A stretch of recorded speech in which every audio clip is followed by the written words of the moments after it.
So we're talking about redefining, right? You are what you do. What you do defines you. So what I do now, I'm a board member, I do global training and education program for volunteers.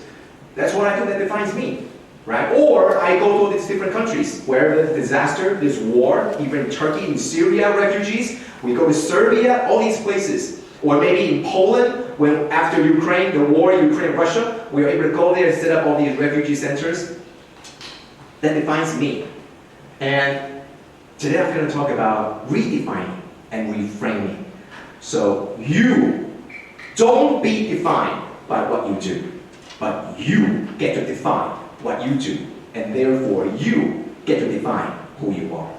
And I really believe that. So today I'm not going to be talking anymore about me. I'm going to be talking about Tzu Chi, how Tzu Chi actually redefines. If you think about Tzu Chi, what is Tzu Chi? What kind of organization? Whether you heard of it or not, and probably you're going to be thinking about charity. Is charity? Yes, we do charity. Okay, a lot of charity cases, whether in the dark corners here in Taiwan or in different parts of the country, in the world. We're religious. Yes, mostly we're Buddhist, but there are Muslims. There are also Catholics, Christians. One of the biggest outside of Taiwan, the biggest membership in Tzu Chi is in Indonesia and Malaysia. And they're all Muslims. And now we go to the Philippines, they're all Catholic. So we do have a lot of followers. There are not more followings of Tzu Chi's movement, but we're not necessarily religious. But it is religious. I mean, I'm Buddhist. And we're also doing a lot of environmental. You know, we do, right now, Dr. Peng Qi-min, who is right now the minister of 环境部 here in Taiwan, is also started with our Tzu Chi as well. So we do recycling. So who are we? Let me just share with you the 4 things we do. And I'm going to share with you how to redefine. So these are the 4 major missions. Obviously we do charity, we do medicine, anything dealing with medical issues. We do education, and we do humanistic culture. Let me explain to all these 4 things. Obviously, you know, these are the charity. I don't need to explain further. I think you all know. You can probably turn on the TV. And if you really want to, there's a lot of news outlets now today that you're able to find all these disasters happening in the world. But I'm going to tell you, that's charity, all right. But we have to define what we do. We're not going to let what we do define us. We're going to define what we do. So charity is not just about distribution. We're not just talking about, you need something, let me give you something. There's an earthquake, let me give you shelter. You need food, I'm going to give you food. No, it's not about that. Then what is it about? It's about finding that hope. And I'm not kidding. You know, if we do charity just about giving, you probably won't last very long, because we cannot raise that much money like the money that's raised in the US. The US has so many more NGOs that make a lot more, raise a lot more funds than we do. We cannot compete on the level of financial. If you want to build these things, they can build 10 times, 100 times more. But I think it's about hope. It's about finding and giving that hope. This was in Zimbabwe, 2012, the year I went to Zimbabwe. And the road looks like this. The main road that's connected from the airport to their biggest city, Harare, it looks like this. On the side, you can see there's a lot of bush. It's not like, if you look outside, all the trees were planted there. The tree just naturally grow there. Okay, so Zimbabwe is like this.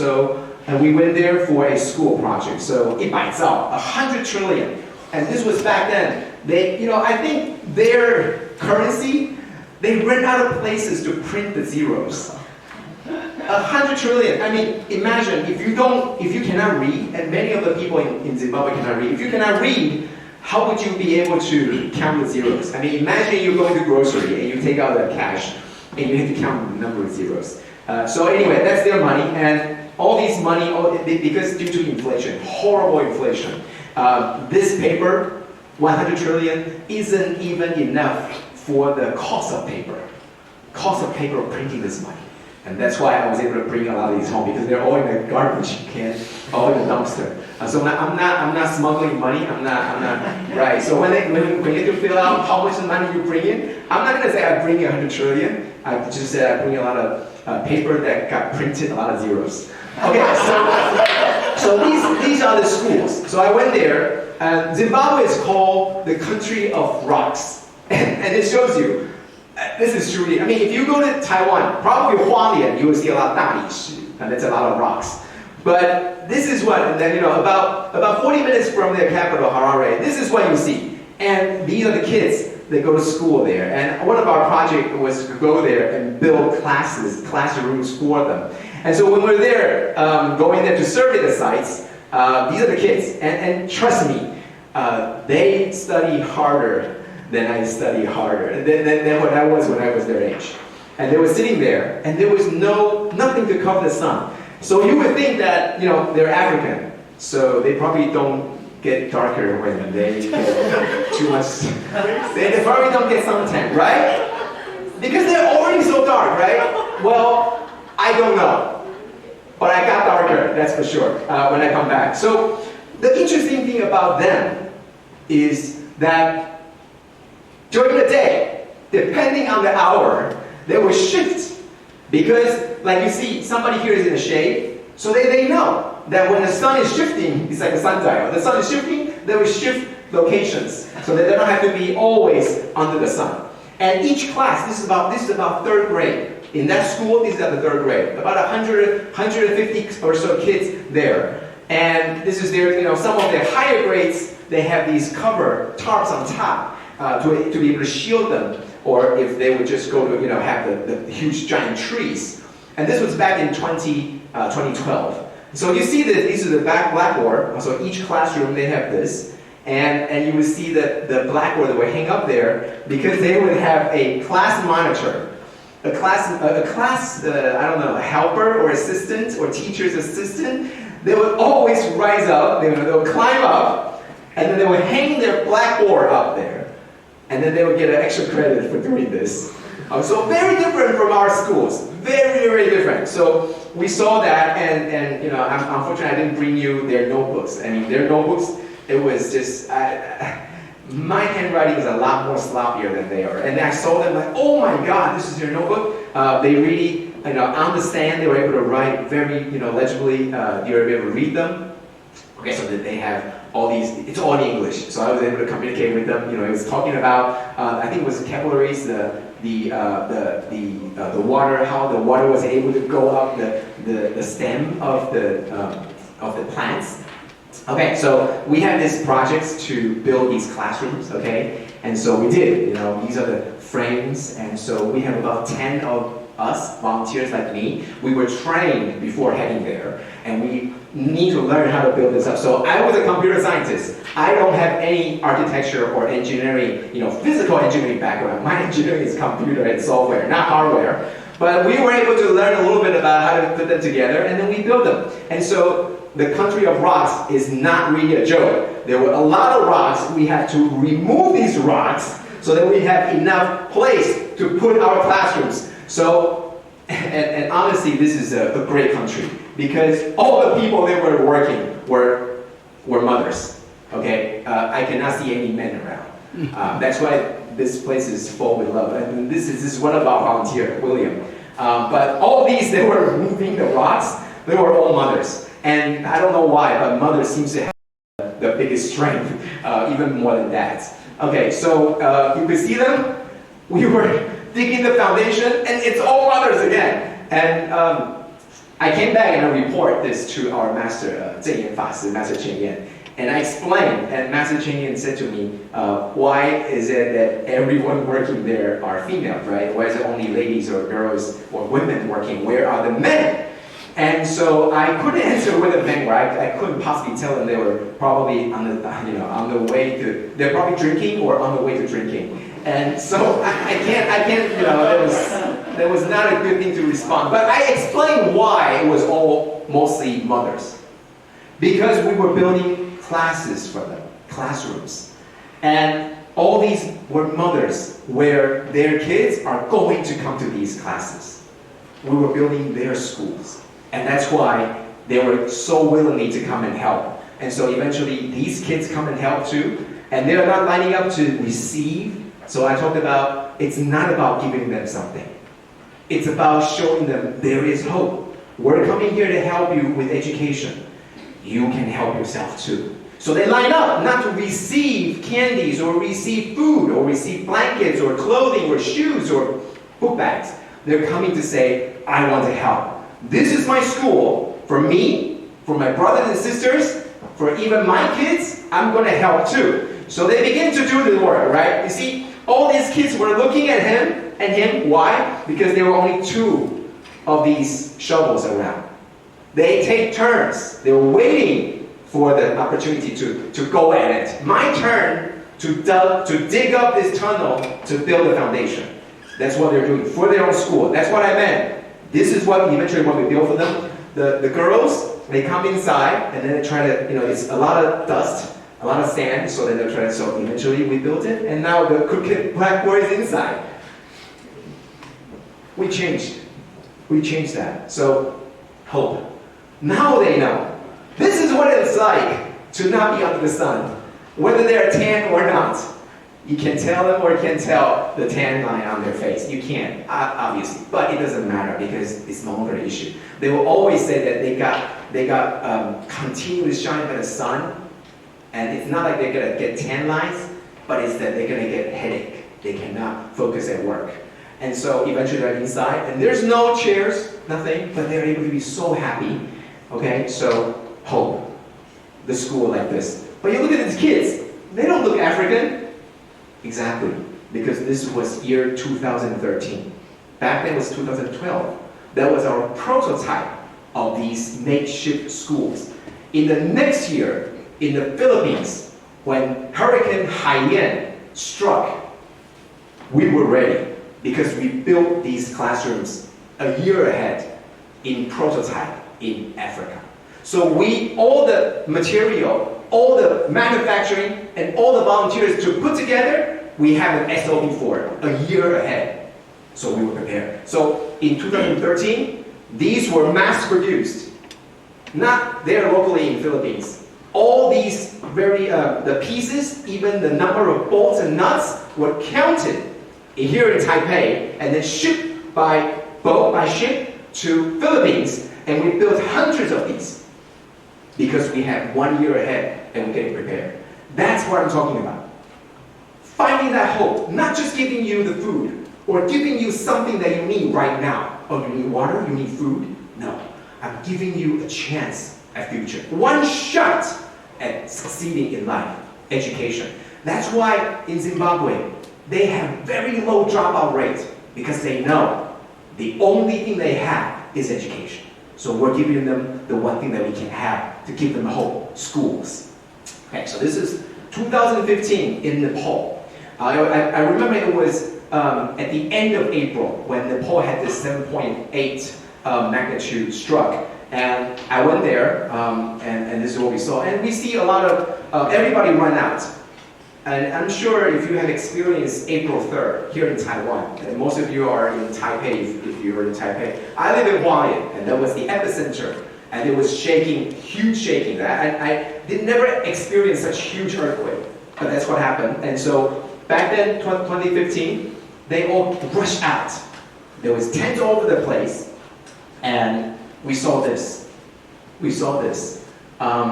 I saw this. We gave him this. But one of the UN officials came to this relocation center, and then we were talking, because he heard my accent was almost from US, so we were talking. And he said, well, we don't know which organization gave this, because all the people were, saying how good this was. And I said, well, we did.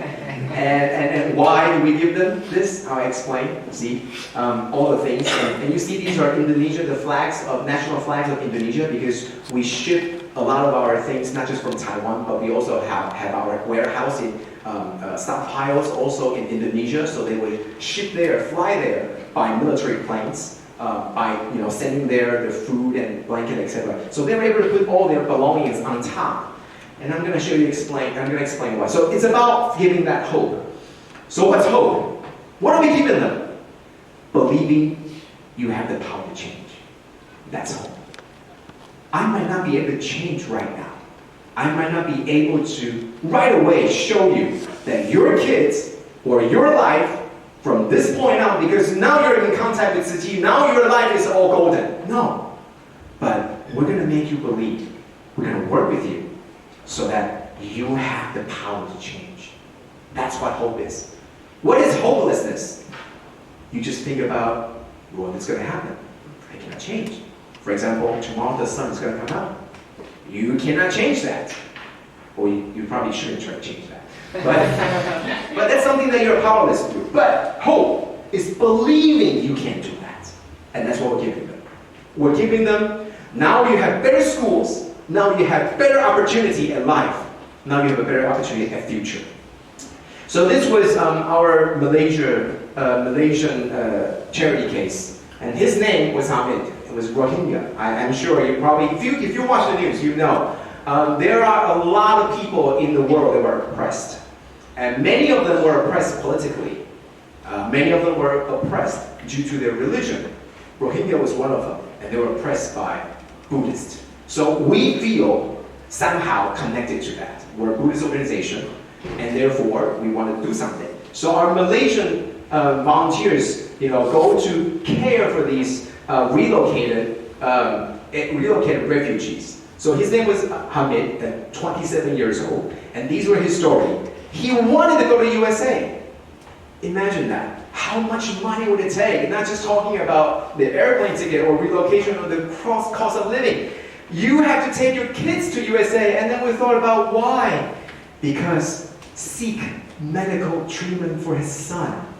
This guy is not thinking about, I'm going to get a better life because I get to New York or get to the United States. This guy is thinking, my son needs medical treatment and I can't get them here in Malaysia. So I need help. That's what we did. So our volunteers look at him and say, well, what exactly is the problem with your son? So our volunteers also have medical background. We have doctors, we have nurses. So they went to look for him. So these are the doctor's notes. And they're talking about severe, there's a global, in terms of the body, development delay. 4 years old, Abu cannot roll over, cannot sit unsupported, crawl, walk, talk, or make comprehensible sounds. 4 years old. Horrible, right? So, this is Abu, right? Hamid was thinking, the only hope I have for my future for this kid is go to the US. So our volunteer says, well, going to the US is very difficult. While waiting for the process, and that process probably is not going to come. But while waiting, let us help you. So our volunteers, who has all these necessary backgrounds, right, begin to diagnose. Well, what does he eat, right? And this is what happens, right? We're eating these food because we enjoy the sweetness, right? Milo, something that we might like. Sweetener, right? So these condensed milk, that's usually what we add on top of suapin or shaved ice. That's usually what we have, right? So because they eat for quantity, they don't want the kid to be hungry, so they eat quantity. And the kids doesn't want to eat just rice, so you have to add these sweetener, right? These condensed milk on top of all these rice, so that the kids will not be hungry. Imagine eating that. So the kids will only grow fat. Their diet is so unbalanced, right? A plate of white rice with gravy at 8 p.m. So that's what they eat, because they have nothing else to eat, right? And they're not, their education, their level of living, they don't understand. So our volunteers went to help them, provide with physical therapy, right? Eventually he was able to sit up. So that's hope. You don't have to go to the US. Let's give you a temporary stop where you know that life is not failing you. That's what we give. Tzu Chi, whether there's a lot of good or bad, we give a lot of people hope in this world. And so coming back to this platform, and the origin of this platform was this. This was back in 2012. Once again, I was there. I didn't take this picture, but this was in Pakistan. I didn't take this picture, but I was there. I saw this young girl, and then we come back and we report this story, that this was a week-old baby. It doesn't look week-old, but a week-old baby was just born. and the parents, because of flood, lost their homes, have no place to go. So the child was laid on the ground with a lot of blankets. And our founder, Dama Master Cheng Yen, says, well, what happened when the water comes? Are you going to stand up? Are you going to stand up and sleep? You can't possibly lie on the ground all this time. So we start thinking, what can we do for them? So this is our generation one. Something raised platform. So when the water comes in, when it rains, we're able to have all the things to keep dry. So you don't get inundated when the water comes from the sideway. You have your roof to stop the rain, but the rain's going to come from the side when the flood comes. So we have this raised platform, so you can put all your things on top of it, so you will still remain dry.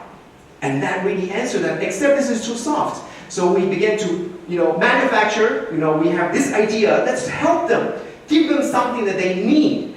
So we go there, we found their problems, and we give them something they need. So we give this out, so we distribute this, right? All these volunteers, it was back in Pakistan, 2012, the first time we sent a kid. The second time we go back in 2014, we sent back with all these new things, and it didn't work out that well. So we have our third generation, and that's called this. Much sturdier. Giving them something that they can sit on, rely on, and that's what we do. So we have a brand new, complete, the section. All these are in Taiwan. So once again, you don't want people to just sit on the ground, right? Sleep on the ground. You want them to have some kind of platform where they can put their things. And these are in Taiwan. And then eventually, you probably see them on the news. Recently, after the earthquake, we have these dividers, the indoor tents, which is able to provide a little bit of shelter, a little bit of privacy. Okay, so once again, what's hope? Charity is not just about giving them food or money or something to get them to have the next month to be okay or get to the next month. It's about believing you have the power to change. People from Syria that were staying in Turkey rise up and say, let me help you.